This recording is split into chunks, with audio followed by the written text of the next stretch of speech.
로마서 1장 18절에서 25절 말씀까지 봉독해 드렸습니다. 만유 위에 충만한 하나님 영광.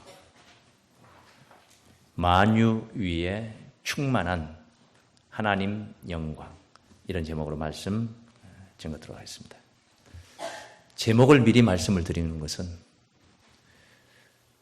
이 성경 말씀 속에 여러 가지 방향에 보는 관점에 따라서 우리가 얻어야 할 교훈들이 많이 있지만은 오늘 여러분과 같이 은혜를 나눌 말씀의 맥은 이러이러한 내용이다 해서 제목을 미리 말씀을 드리는 것입니다. 만유 위에 충만한 하나님 영광. 만유. 만 가지 우주에 꽉 차 있는 모든 것들, 이게 만유입니다. 그 위에 하나님의 영광이 어느 구석에 콕 박혀 있는 게 아니고 충만하게 어느 곳에든지 없지 않은 곳이 없이 그렇게 계시다. 이런 말씀이에요. 예. 초등학교 1학년과 중학교 1학년 이런 학생이 두 형제가 같은 짓을 했지만은 좋지 않은 짓을 했지만은 그 나이가 더 야단을 맞고 그 결과에 대해서 더 큰 책임 추궁을 받게 되는 것입니다. 그것은 알만한 아이이기 때문에 모르고 한 죄와 알고도 저지른 죄를 구분하여서 따지기 때문인 것입니다. 모르고 지은 죄보다 알고 지은 죄가 크다 하겠습니다. 믿는 자, 진리를 깨달은 자, 여기 교회에 다니지 않는 저 밖에 예수 예자도 모르는 사람들에게 하는 말이 아니라 믿는 자들, 이미 믿는다고 고백하는 자들, 그리고 이렇게 성경 속에 있는 하나님의 진리를 많이 깨달은 성도님들에게 교훈하고 경계하는 말씀이 바로 오늘 본문 말씀이라 하겠습니다. 히브리서 6장 4절에서부터 증거된 말씀 보면 한 번 비침을 얻고 하늘의 은사를 맛보고 성령에 참여한 바가 되고 하나님의 선한 말씀과 내세의 능력을 맛보고 타락한 자들은,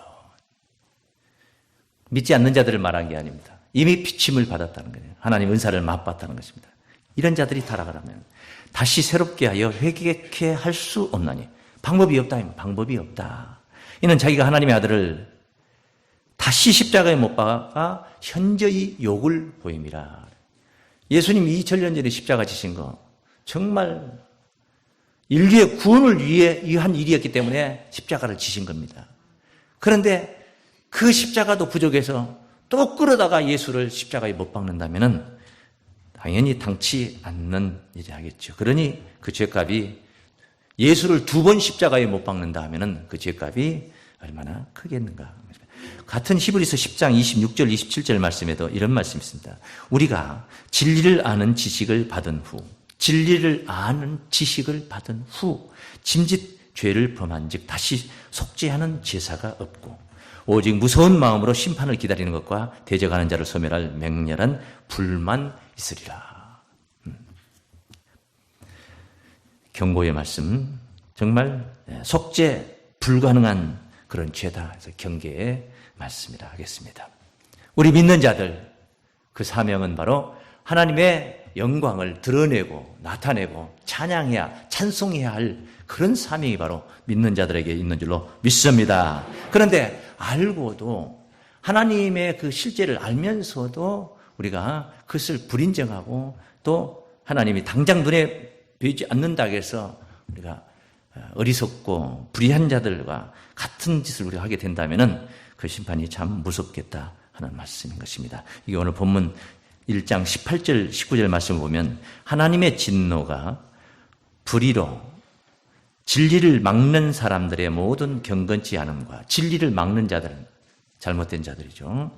그런 모든 경건치 않음과 불의에 대하여 하늘로조차 나타나나니 하나님의 진노가 나타난다. 하나님의 진노가 나타난다 하는 이 성경의 경계의 말씀을 통해서 우리는 하나님의 진노를 당하는 대상이 아니라 그 반대편에 하나님의 긍휼과 자비와 사랑을 입을 자로 나아가기 위하여서 오늘 또 이 말씀이 존재하는 것이고 오늘 설교가 존재하고 있는 줄로 믿습니다. 19절 말씀에 이는 하나님을 알만한 것이 저희 속에 보입니다. 하나님을 알만한 것이 저희 속에 보입니다. 하나님께서 이를 저희에게 보이셨느니라. 난 못 봤는데요. 저는 모르는데요. 물론 그렇게 알만한 자들이 어깃장 부리고 못 봤다 말할 수 있습니다. 손에 잡힌 게 아니고 동공으로 볼 수 있는 하나님이 아니기 때문에 그리 말할 수 있습니다. 그러나 하나님 분명히 역사하시고 분명히 나타나서 명백히 우리에게 보여주고 계신다는 만유 위에 만물 가운데 보여주고 계신다. 따라 하시겠습니다. 만유 가운데 역사하시는 하나님의 현현을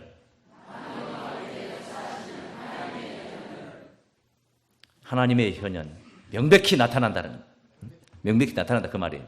따르신다. 핑계할 수 없다. 하나님이 명백히 나타나서 보여주고 계시는데 이것을 하나님 어디 계시느냐? 하나님이 어디 존재하느냐? 누가 하나님을 보았다고 하느냐? 난 본 적 없다. 핑계할 수 없다. 그런 말씀을 오늘 본문 속에 여기 기록하고 있습니다. 보이지 않는데 계신다는 거예요. 안 보이는데 계신다는 거예요. 그래서 안 보인다고 해서 우리가 아무렇게나 행동해서 되는 게 아니라는 거예요. 물론 안 보이고 안 보신다 해도 또 그러면 안 되겠지만 하나님은 영으로 계십니다. 요한복음 4장 24절에 그래서 신령과 진정으로 예배하라고 그랬나요? 신령과 진정으로 예배하는 겁니다. 여기 형식적으로 모여서 형식적으로 찬송하고 형식적으로 기도하고 말씀 듣는 척 예배가 아닌 것입니다. 진정으로 예배하는 겁니다. 본문 로마서 1장 20절 말씀에 장세로부터 그의 보이지 아니하는 것들, 장세로부터 그의 보이지 아니하는 것들 있습니다. 안 보이는 거죠. 그게 뭐냐? 곧 그의 영원하신 능력과 신성이, 영원하신 능력과 하나님의 능력은 이 만유를 다 하나님이 창조주께서 만드신 거예요. 대단한 능력이 아니겠습니까?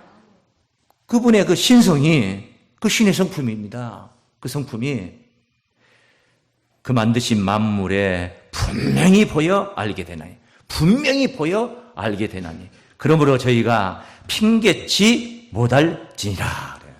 분명히 보여서 알게 되기 때문에 핑계 못한다. 무생무치라는 말이 있죠. 생화학 무기 같은. 군 생활을 하신 분들은 화생방 그런 훈련을 받습니다. 뭐 방사능 때문에 또 방독면을 쓰고 뭐 그러지 않습니까? 색깔도 없고 냄새도 없습니다. 그런데 존재하는 게 있습니다. 바람. 그건 분명히 존재합니다. 바람은 존재합니다. 그런데 보이지는 않습니다. 위성 사진으로 찍어서 일기예보 시간에 보여주는 것, 그거 바람을 찍은 건 아닙니다. 바람을 통하여서 구름의 움직임을 보여준 겁니다. 소리, 분명히 소리가 전하여지고 있습니다. 설교, 소리를 통하여서 여러분의 귀에 전하고 있습니다. 제 얼굴은 보이지만 소리는 안 보입니다. 소리 냄새가 납니까? 냄새 안 납니다. 소리, 그런데 안 보인다고 해서 없다고 말할 수 있습니까? 무슨 소리가 존재하느냐? 소리 들리지 않습니까? 분명히 존재하지 않습니까? 색깔은 없지만 냄새는 있는 게 있습니다. 꽃향기, 이 꽃향기. 이게 꽃은 보이지만 꽃이 풍기는 그 향기는 눈에 보이는 건 아니에요. 꽃가루가 보여도, 꽃가루는 보여도, 날아가는 꽃가루는 보여도 냄새가, 향기가 보이는 건 아니에요. 그런데 냄새가 있지 않습니까? 그게 분명히 존재하지 않습니까? 이런 게 있습니다. 우리가 하나님을 꼭 동공으로 보고 아는 게 아닙니다. 깨달아 아는 것입니다. 그 되어짐을 통하여서 역사하심을 우리가 알게 되는 거예요.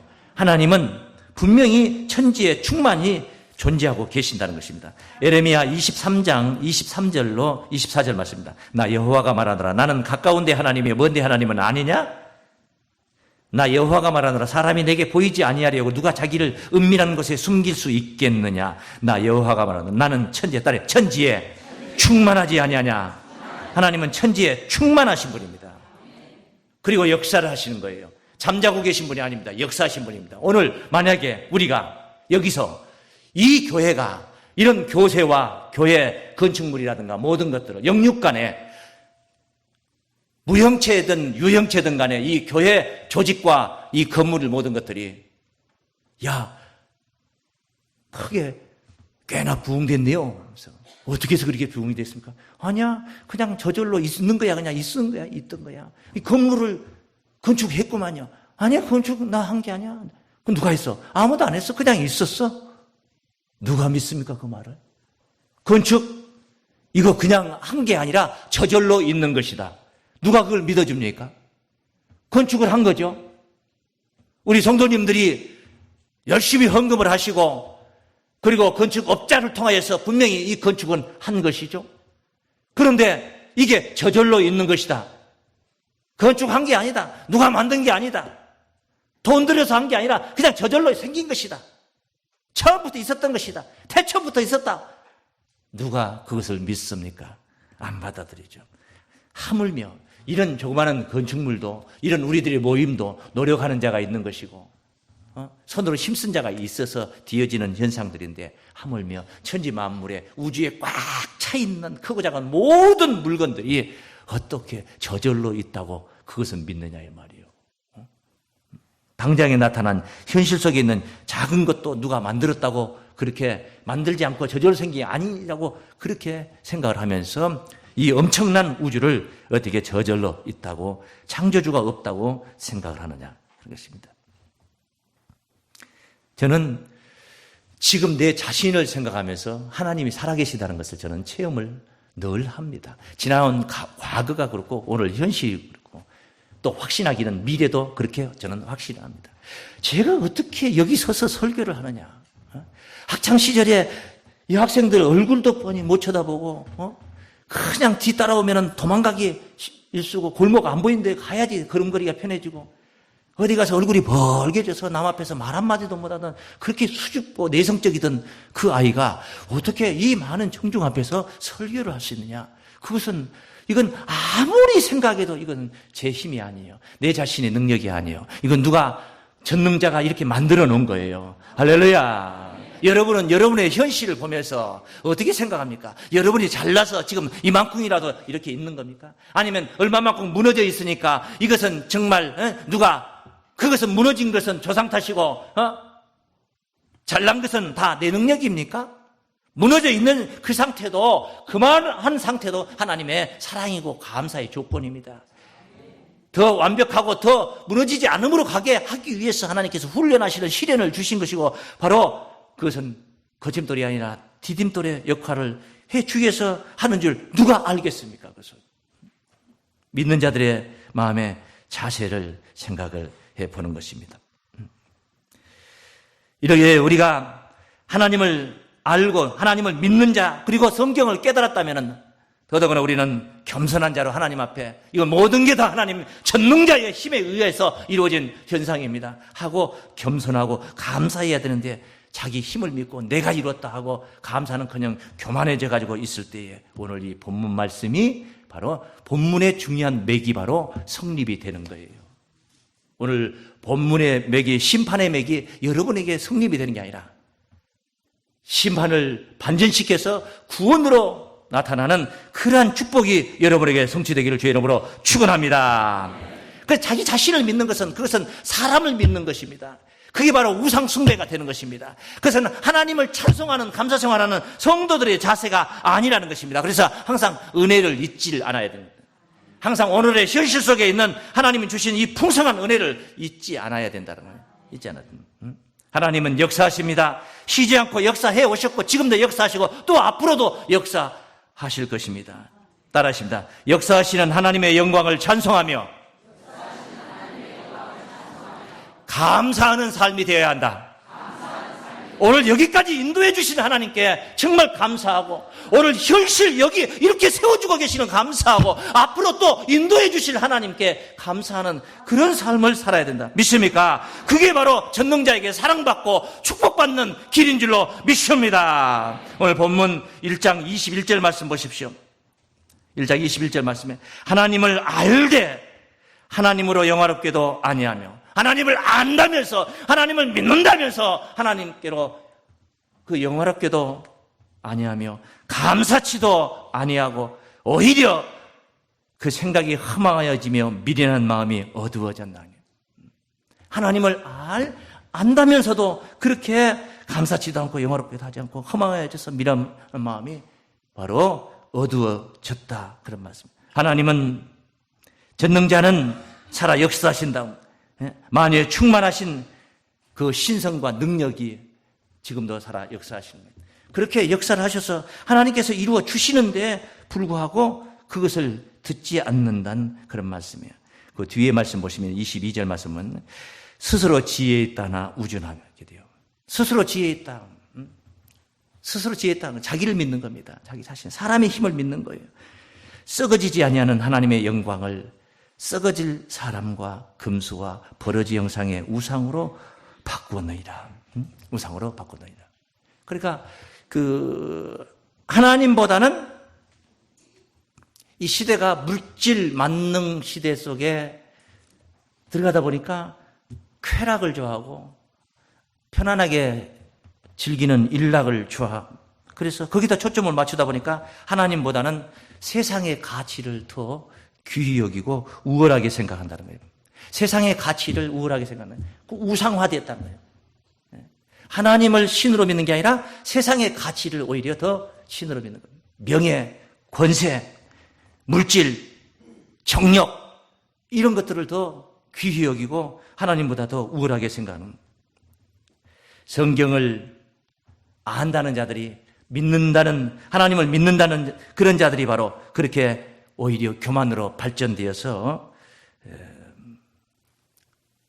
더욱더 어두워져 가고 있는 세상, 우리를 참으로 깊이 경계하는 그런 말씀들이 많이 됐습니다. 하나님이 직접 눈에 보인다면은, 정말 육안에 보이고 사람처럼, 목사처럼 나타나 하나님이 계신다면, 우리 주변에 항상 서성이고 계시고 어디를 가나 하나님이 서성이고 계신다면 어찌 그러하겠습니까? 당장에 안 보이니까 하나님은 그렇게 없이 여기는 것이죠. 안 보인다고 해서, 앞서 말씀드린 대로 안 보인다고 해서 안 계시는 분입니까? 영으로 계시는 분이란 말이에요. 숨 쉬는 순간에도 하나님이 거기 계시는 것입니다. 잠자리에 누울 때 계시고, 식탁에 앉을 때 계시고, 성도와의 교제할 때 계시는 것이고, 설교 듣는 이 찰나의 순간도 여러분의 심령 안에 이미 임재하고 계시는 분이 바로 하나님이신 줄로 믿습니다. 그런데 이를테면은 약한 자들을, 고아나 과부를 거두어주라. 그 기독교인들 신앙의 맥이 그런 거지 않습니까? 이웃사랑하라, 이웃사랑하라. 지극히 작은 자 하나에게 한 것이 곧 내게 한 것이다. 우리 주님께서 하신 말씀, 비유하셨던 말씀. 제가 언제 그런 일을 했습니까? 아니다. 지극히 작은 자, 그 작은 자에게 한 게 바로 곧 내게 한 것이다. 그런데 지극히 작은 자, 그런 자들이 있으면은 오히려 압제를 하고 또 보고도 못 본 채 해버린다. 왜? 거기 그 곁에 하나님이 계셨더라면 그렇게 하겠습니까? 강도 만난 자가 예루살렘에서 여리고로 내려가다가 강도를 만난 자가 거반 죽어가고 있는데, 거기에 하나님이 주변에 서성이고 계셨다면 제사장이 보고도 못 본 채 지나갔겠어요? 레위인이 거기를 지나가다가 보고도 못 본 채 하고 피하여 지나갔겠습니까? 시편 94장 5절 말씀입니다.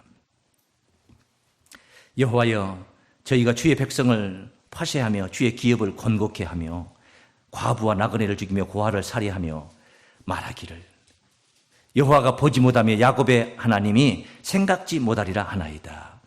백성 중 우준한 자들아, 너희는 생각하라. 무지한 자들아, 너희는 언제나 지혜로울고, 너희가 귀를 지으신 자가 듣지 아니하시랴. 눈을 만드신 자가 보지 아니하시랴. 눈을 지었고 귀를 지은 자가 왜 못 보고 왜 못 듣겠느냐. 다 보고 다 들었느니라. 다 아신다 이 말이에요. 이사야서 59장 1절 2절 말씀입니다. 여호와의 손이 짧아 구원치 못하심도 아니요, 귀가 둔하여 듣지 못함도 아니다. 왜? 그럼 무엇 때문에? 왜 멀리 계십니까, 하나님? 왜 가까이 계시지 않고 도와주지 않고 왜 멀리 계십니까? 너희 죄악이 너희와 너희 하나님 사이를 내었고, 그렇게 말했습니다. 우리의 죄악이 인해서, 그 죄악으로 인해서 멀리 계실 분이란 전능자, 하나님의 속성, 하나님의 성품, 그의 능하신 신성, 바로 긍휼입니다. 자비입니다. 사랑입니다. 오죽했으면 독생자 예수를 원수 세상을 위하여서 십자가에 내어 희생케 했겠습니까? 자기하고 사이 좋은 사람을 위해서 자기 아들을 십자가에 못 박은 게 아니에요. 자기를 위해서 목숨 걸고 달려오는 순교자들을 위해서 십자가에 못 박은 게 아니고, 세상을 이처럼 사랑하사, 하늘을 사랑한 게 아니라, 믿는 자들을 사랑한 게 아니라 세상을 이처럼 사랑하사 독생자를 십자가에 못 박으신 분이 바로 하나님의, 전능하신 하나님의 속성은 긍휼과 자비와 은혜입니다. 이것으로 우리를 구원하시는 것입니다. 믿습니까? 이것으로 우리를 구원해야 됩니다. 우리는 이것이 없이는, 이 긍휼과 자비와 사랑이 없이는 우리는 구원받을 수가 없습니다. 다시 바꿔서 말씀드리면, 우리 힘으로는 구원이 안 이루어진다는 말이에요. 구원을 안 이룬 게 아니라 못 이룬다 이 말이에요. 못 이룬다. 우리 힘으로는 이룰 수가 없어요. 그래 어떻게 해야 되겠습니까? 하나님이 돌봐주셔야 됩니다. 믿습니까? 긍휼과 자비와 사랑이 바로 우리를 돌봐주시는 거예요. 그게 예수님이 십자가 치신 것도 우리를 돌봐주신 거예요. 그 돌봐주셔야만 되는 겁니다. 따라하십니다. 하나님을 찬송하며 감사하는 삶이 돌봐주심에 구원을 누린다. 하나님을 찬송하며 감사하면서 그렇게 살아가는 그런 삶이 하나님의 돌봐주심에 구원을 누릴 수 있는 거예요. 하나님이 돌봐주신다는 거예요. 전능자가 돌봐주신다는 거예요. 무능한 자가 와서 내가 좀 도와줄까? 큰 힘이 되질 않습니다. 자기 빚도 해결하지 못한 빚쟁이가 와서 내가 당신 빚 해결해 줄까? 그건 안 됩니다. 불가합니다. 불가능합니다. 그런데 전능자가 오셔서 우리를 돌봐주신다는 겁니다. 하나님이 돌봐주셔야만이 우리는 구원이 이루어지는 겁니다.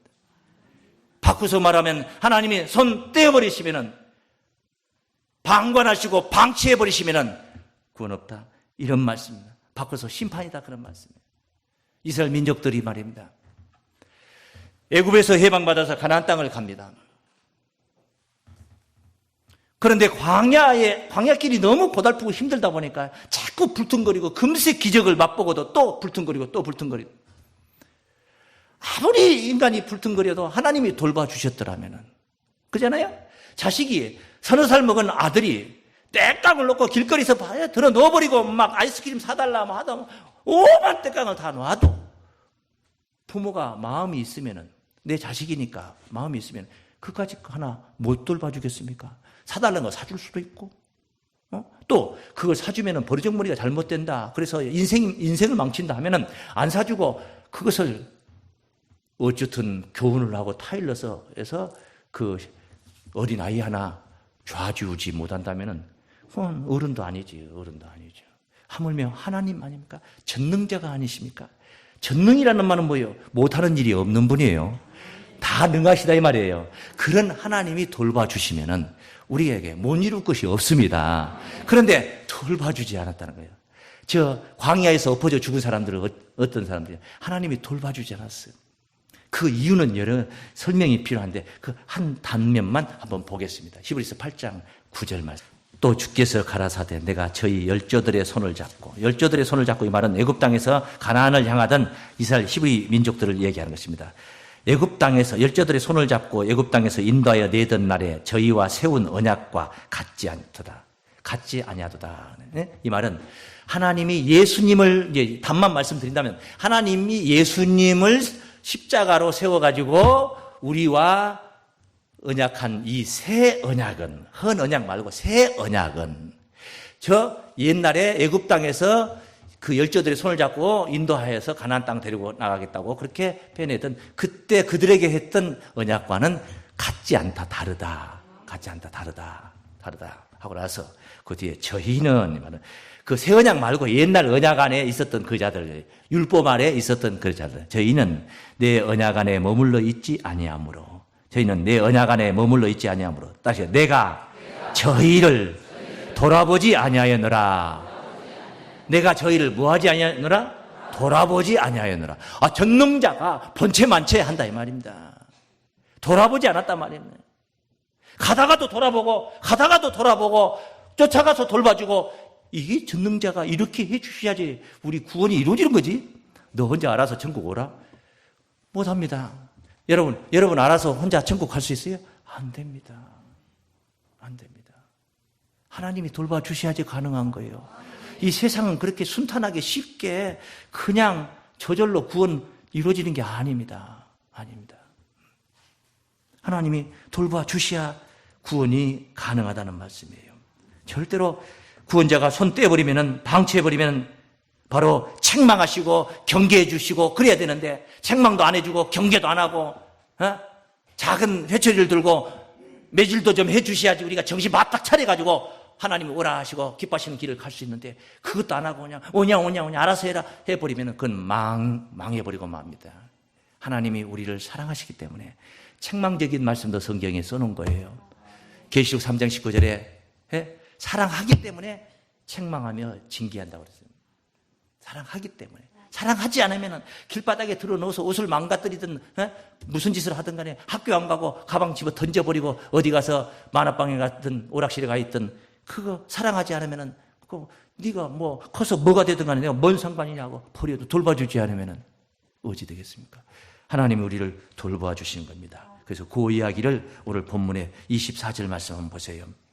그러므로 이 말은 하나님을 알면서도, 알고도, 또는 바꿔서 말하면 우리가 믿는다 하면서도 하나님보다는 오히려 세상의 가치를 더 귀히 여기고, 그러한 피조물을 조물주보다 더 섬기는 그런 사태를 지금 경계하는 말씀이에요. 그러므로 하나님께서 저희를 마음의 정욕대로 더러움에, 깨끗함도 아니야, 정결함도 아니고 거룩함도 아니고 더러움에 내어 버려두사 말이야. 이거 심판의 말씀이거든요.